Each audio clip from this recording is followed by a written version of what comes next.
नमस्कार मित्रों, मैं आपसे बहुत सारे उदाहरण हमने दिए हैं सोच के बारे में, सोच विचार के बारे में। आज ऐसा कहा जाता है कि हमारे पास संपत्ति है, पैसा है, पावर है, पोजीशन है, पॉलिटिक्स है, तो हम गलत रास्ते पर चले जाते हैं, हमारा दिमाग गलत रास्ते पर चला जाता है। यह बात सही है। हम ये देखते हैं कि ऐसे एग्ज़ाम्पल है समाज में होते हैं कि जो लोग के पास इन सब चीज़ें होती हैं वो गलत रास्ते पर चले जाते हैं, लेकिन उसका कारण वो चीज़ें नहीं होती जो हम समझ रहे हैं। पावर नहीं होता, पोजीशन नहीं होती, पॉलिटिक्स नहीं होती, पैसा नहीं होता, बल्कि हमारे विचार होते हैं, हमारी सोच होती है। उसके कारण हम इन सब चीज़ों का गलत इस्तेमाल करते हैं और हम गलत रास्ते पर चले जाते हैं। हमारे दिमाग में गलत विचार आ जाते हैं, इसके कारण हम गलत रास्ते पर चले जाते हैं। इन सब चीज़ों को हम इस्तेमाल करते हैं उन अपने गलत लक्ष्यों को प्राप्त करने के लिए, इसलिए हम गलत रास्ते पर चले जाते हैं। इसमें इनका दोष नहीं है, ये न्यूट्रल चीज़ें हैं, ये चीज़ें जो है उदासीन हैं। ये इसका इस्तेमाल आप जैसे करेंगे वैसे इनका रिज़ल्ट मिलेगा आपको। इसीलिए आप ये नहीं बोल सकते कि दोष इनका है, दोष आपका है, दोष हमारा है, दोष हमारी सोच का है, हमारे सोच समझ का है। हम पावर, पॉलिटिक्स और पैसा रहते हुए भी अच्छे बन सकते हैं। ऐसे बहुत सारे उदाहरण हैं हमारे पास जिससे कि अच्छे लोग बने हैं और उनके पास सब कुछ है। जैसे मैं उदाहरण के तौर पर बताऊंगा कि राजनीति में ही हम देखें तो हम शुरू से अगर देखें तो हमारा इतिहास ऐसा रहा है, बहुत सारे लोग राजनीति में भी बेहतर कंडीशन में रहे हैं, ईमानदारी के साथ रहे हैं और सिद्धांत पर टिके रहे। जैसे सरदार वल्लभ भाई पटेल, जैसे श्री मिस्टर लाल बहादुर शास्त्री, जैसे मिस्टर अटल बिहारी जवाहरलाल नंदा, फिर उसके बाद अटल बिहारी वाजपेयी, फिर उसके बाद नरेंद्र मोदी, उसके बाद योगी आदित्यनाथ। ये सब ऐसे नाम हैं जो इंडियन पॉलिटिक्स में ही हैं। वो काफ़ी अच्छे पोजीशन में चले गए, काफ़ी नीचे से उठ के ऊपर गए, लेकिन उन्होंने कभी भी इसका गलत उपयोग नहीं किया, क्योंकि उनके विचार अच्छे थे, उनकी सोच अच्छी थी, मजबूत थी। इसलिए उन्होंने कहीं कंप्रोमाइज़ नहीं किया, लेकिन फिर भी उनके आगे बढ़ने में कोई रुकावट नहीं हुआ।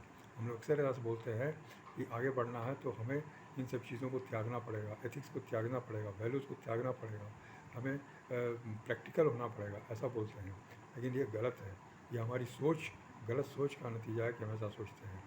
हमारे पास ऐसे ढेरों उदाहरण हैं जिसमें कि ये सिद्ध हो चुका है कि सही काम करके लोग बेहतर स्थिति में चले गए, ऊंचे से ऊंची स्थिति में चले गए। आज उनका इतिहास में नाम है, कभी कोई भी आज उन पर छीटा नहीं पड़ा, कभी भी आप आज उनके सार्वजनिक जीवन में रहते हुए एक दाग उनके ऊपर नहीं लगा, उनके विरोधियों ने दाग नहीं लगा पाया, क्योंकि उनके विचार सही थे, उनके विचार अच्छे थे, वे जिम्मेदारी का एहसास करते थे। बाकी लोग जिम्मेदारी का एहसास नहीं करते हैं, बाकी लोग मिट्टी में मिल जाते हैं, गड्ढे में चले जाते हैं, कीचड़ में सन जाते हैं और दोष देते हैं पावर का, पोजीशन का, पॉलिटिक्स का और पैसे का। दोष उनका खुद का है, दोष उनके संस्कारों का है, दोष शिक्षा प्रणाली का है जिसके अंतर्गत वो पढ़ करके आगे निकले, कॉलेज स्कूल से पढ़ के डिग्री लेके आगे निकले, उस शिक्षा प्रणाली का दोष है। इसलिए हमें सुधारना है तो हमें वहाँ सुधार करना पड़ेगा, अपने शिक्षा प्रणाली को सुधार करना पड़ेगा, अपनी सोच को सुधार करना पड़ेगा, और तब हम इसमें सफल हो सकते हैं। यह हमारी बहुत फंडामेंटल ये गलती हो रही है, जो हमारी सोच है, जो हम समझते हैं, जो हमारी मान्यताएं हैं, वो बहुत गलत है। हम जातिवाद के नाम पर हम चुनाव जीतना चाहते हैं, हम बेईमानी के आधार पर चुनाव जीतना चाहते हैं, पैसे के बल पर चुनाव जीतना चाहते हैं, बाहुबल के बल पर हम चुनाव जीतना चाहते हैं। यही हमारी सोच गलती है और हम इसको भुना रहे हैं। हम जो लोग ऐसा नहीं किए, जैसे हमने जो उदाहरण दिए, वो सभी प्रधानमंत्री हुए। प्रधानमंत्री कैसे हुए? लोकतंत्र के सारे सिद्धांतों को पालन करते हुए प्रधानमंत्री हुए और हर तरह से उनको समर्थन मिला, उनको भी नंबर उनको प्राप्त हुआ, तभी वो प्रधानमंत्री बने और प्रधानमंत्री बने रहे। उन्होंने अच्छे काम किए, एक उदाहरणीय काम किए। जितने दिन भी रहे, लाल बहादुर शास्त्री बहुत कम समय तक रहे, लेकिन फिर भी उन्होंने बहुत अच्छे काम किए। गुलज़ारीलाल नंदा बहुत कम समय तक रहे, बल्कि कार्यवाहक प्रधानमंत्री दो बार बने, फिर भी उनका नाम आज उज्ज्वल अक्षरों में लिखा जा रहा है, स्वर्णाक्षरों में लिखा जाता है। कभी आज तक उन्होंने कभी उसका फ़ायदा नहीं उठाया। भले ही उन्होंने 1 महीने के लिए प्रधानमंत्री का पद अपनाया हो, लेकिन कभी भी 1 महीने में भी उन्होंने इसका कोई दुरुपयोग नहीं किया, कभी भी अपने भविष्य के उज्ज्वल बनाने के लिए कभी इसका गलत इस्तेमाल नहीं किया। यह बहुत बड़ी चीज़ है, यह बहुत बड़ा गुण है, इसको हम कभी भुला नहीं सकते। अगर आज भुला रहे हैं हम, तो ये हमारी गर्त में जाने का कारण है, हमारी सोच को गिराने का कारण है कि हम गलत सोच रहे हैं। हमारी शिक्षा प्रणाली ने हमको गलत रास्ता दिखाया है, इसलिए हम गलत बन गए। हमारी सोच हमारे संस्कार गलत बन गए हैं, इसलिए हम गलत बन गए हैं। और हम राजनीति में ही नहीं, हर जगह हम गलत काम कर रहे हैं, हर जगह हम गिरा हुआ काम कर रहे हैं। अपने परिवार में भी आज देखिए हम गलत काम कर रहे हैं, अपने रिश्तों को हम बर्बाद कर रहे हैं, रिश्तों को हम शर्मसार कर रहे हैं।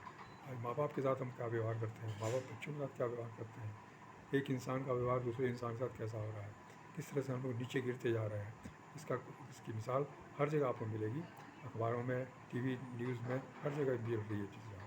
तो ये हमारी सोचने के लिए बाध्यता है, आज बाध्यता है कि हम इसको सोचें, इसके बारे में, उसके बारे में सुधार करें, इसके बारे में हम एक बेहतर काम करें, इसके बारे में हम सोच को सुधारने में काम करें, एटिट्यूडनल ग्रोथ के बारे में काम करें, अच्छी पुस्तकों का प्रचार प्रसार करने का काम करें, अच्छे लोगों की बातचीत बनाने का काम करें, लोगों को बेहतर बनाने का काम करें, लोगों को ईमानदार और कर्तव्यनिष्ठ बनाने का कार्य करें, उनको जवाबदेह और जिम्मेदार बनाने का काम करें।